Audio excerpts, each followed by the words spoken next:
Welcome back, guys. In this video, we're going to continue moving forward with capitalizing on the materials and adding a little bit more texture to the Fruit Loops because they look pretty plain as we saw left off. And we're going to adjust the lighting because this makes the milk look a lot like yogurt. So what I'm going to do is go over to the light here, and then I'm going to change it from a point light to a sun, and that's going to magnify the light drastically. So what I'm going to do is change the strength from what is that, 1000 to something closer to 10. And that already looks a lot better. And you can see the subsurface scatter absorb some of the lighting here at the bottom area of the bowl, which is exactly what we want. And I also want to add another light, so I'm going to press Shift A, go down to light, and I'm going to add a point light. I just want to drag that closer to the right side of the bowl. Let me go back to select my point light, and I'll drag that closer to this area here. Now change this light to a little bit closer to blue, right around here.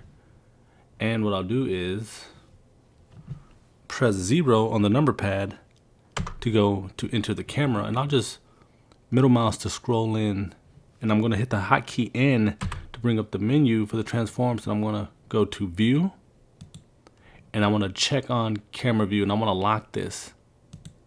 So now we're locking the camera. And with this done, I'm going to go back into Cycles Render and better position where I want this to be. And I want to close up on the cereal, but not too close because I want to add a box of cereal later on. So this looks fine for what I want it to do now. And I'll just bring this point light, since we still have it selected, I'll bring it up so it doesn't affect the cast shadow from the bowl to here. And we're not worrying too much about the details just yet because we're going to be worrying about that later on. I just want to start working on some of the details for the Fruit Loops because they look really plain. So what I want to do is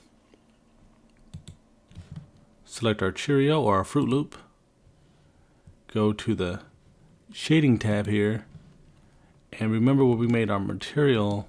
I'm going to turn on this preview so we can kind of see what's going on. I want to add some noise to this. So first thing I'm going to do is add a texture coordinate node. So I'll press Shift A, go to search, type in texture, space, coordinate, and you'll see it here. You can just select that, click once, and I'm going to add a displacement as well. So Shift A, search for displacement, DIS, and you'll see it, displacement. We'll put this over here, and let's find a noise texture. So Shift A, search, type in noise, and you see noise texture here. So you want to put this between the texture coordinate and displacement. And now I'm going to plug in the object of the texture coordinate into the vector. So we can middle mouse scroll in, grab the object, bring this into the vector. I'm going to grab the factor from the noise texture and drag that into the height of the displacement. And now we need to plug this displacement into the displacement of the material output.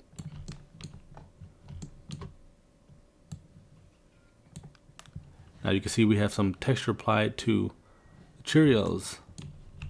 And what I want to do is start to affect this so it looks a little bit more realistic. And that actually looks pretty good for now. But we can make this look a little bit better. So for the noise, I want the scale to be something close to 4.9.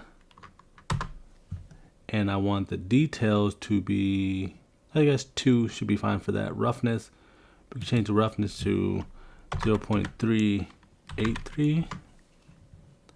And as far as the displacement, we'll change the mid-level as well as the scale. So for the mid-level, we'll leave this to maybe 10. Let's put that to 10.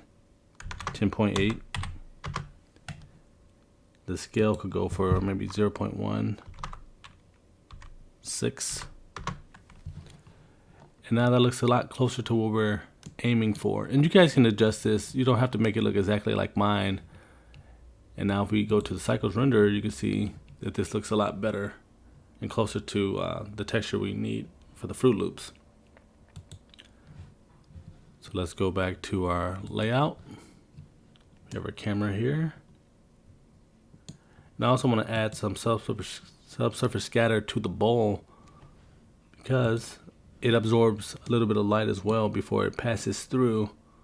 So what I'll do is select the bowl, go to subsurface scatter, and just dial this up a bit. Just a tad bit. You don't want it too much. That looks good. And I also want to change the color of the milk slightly so it's not so bluish. Let's go back to a white. And we could also change the subsurface scatter a little bit to be a little lighter. Not so milk, so not so yogurt looking. And this looks a lot more like milk to me. And we can actually hide this or delete this. We don't need this anymore. And this looks good for here. And in the next video, we'll continue moving forward with adding a spoon and a box of cereal. So I'll catch you guys in the next one.